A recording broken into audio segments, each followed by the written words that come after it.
ನಮಸ್ಕಾರ. ನಾನು ನಿಮ್ಮ ಡಾಕ್ಟರ್ ಪ್ರಕಾಶ್ ಹೊಸ್ಮನಿ ಗದಗ್ನಿಂದ. ಇವತ್ತು ನಿಮ್ಮ ಜೊತೆಗೆ ನಮ್ಮ ಎಲ್ಲ ಸಕ್ಕರೆ ಕಾಯಿಲೆ ಪೇಷಂಟ್ಸ್ ಕೇಳ್ತಾರಲ್ಲ, ನಾವು ಮೈದಾನ ತಿನ್ಬೇಕಾ ಬ್ಯಾಡ್ರಿ ಡಾಕ್ಟರ್ ಅಂತ. ನಾನು ನಿಮ್ಗೆ ಹೇಳ್ತೀನಿ, ಮೈದಾನ ಜೀವನದಲ್ಲಿ ಒಟ್ಟ ಬಳಸಬಾರ್ದು. ಸಕ್ಕರೆ ಕಾಯಿಲೆ ಇದ್ದವ್ರು ಮಾತ್ರ ಹೆಚ್ಚಿಗೆ ಅದನ್ನು ಮುಟ್ಲಿಕ್ಕೆ ಹೋಗಬಾರ್ದು. ಹಾಗಾಗಿ ಈ ಮೈದಾ ಎಲ್ಲೆಲ್ಲಿ ಸಿಗ್ತದೆ ನಮ್ಗೆ?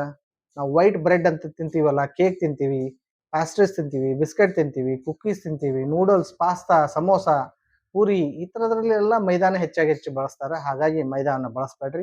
ಯಾಕೆ ಅಂದ್ರೆ ಇದು ಶುಗರನ್ನು ನಿಮ್ಮದು ಭಾಳ ಬೇಗನೆ ಮೇಲಕ್ಕೆ ಏರಿಸ್ತದೆ. ಹಾಗೂ ನಿಮ್ಮ ಶುಗರ್ ಕಂಟ್ರೋಲ್ಗೆ ಸಿಗೋದಿಲ್ಲ. ಮೈದಾದಲ್ಲಿ ಸತ್ವಾಂಶಗಳು ಇರೋದಿಲ್ಲ, ಫೈಬರ್ ಇರೋದಿಲ್ಲ. ಅದು ಕೂಡ ನಿಮ್ಮ ಇನ್ಸುಲಿನನ್ನು ವರ್ಕ್ ಮಾಡಲಾರ್ದಂಗೆ ಮಾಡ್ತದೆ, ರೆಸಿಸ್ಟೆನ್ಸ್ ಮಾಡಿ. ಮತ್ತು ಜೊತೆಗೆ ನಿಮ್ಗೆ ತೂಕ ಕೂಡ ಹೆಚ್ಚಿಗೆ ಮಾಡುತ್ತೆ. ಇದಲ್ದನ ಈಗ ನೀವು ಇಷ್ಟೆಲ್ಲ ಮೈದಾ ಬ್ಯಾಡ್ ಅಂತೇಳಿ ಏನು ಬಳಸ್ಬೇಕ್ರಿ ಡಾಕ್ಟರ್ ಅಂತ ಕೇಳ್ಬೋದು.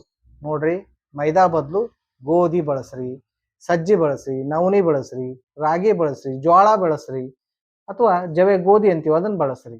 ಹಾಗಾಗಿ ನೀವೇನೇನು ಮಾಡ್ಬೇಕು ಮನೆಯಲ್ಲಿ ಅಂದ್ರೆ, ಇನ್ನು ಮುಂದೆ ಮೈದಾದಿಂದ ಯಾವುದೋ ಸಾಮಾನು ಆಗಿದೆ ಇದ್ರೆ ಆ ಪ್ಯಾಕೆಟ್ ಮೇಲೆ ಮೈದಾ ಅಂತ ಬರೆದಿದ್ರೆ ಅದನ್ನ ದಯವಿಟ್ಟು ಬಳಸಬೇಡ್ರಿ.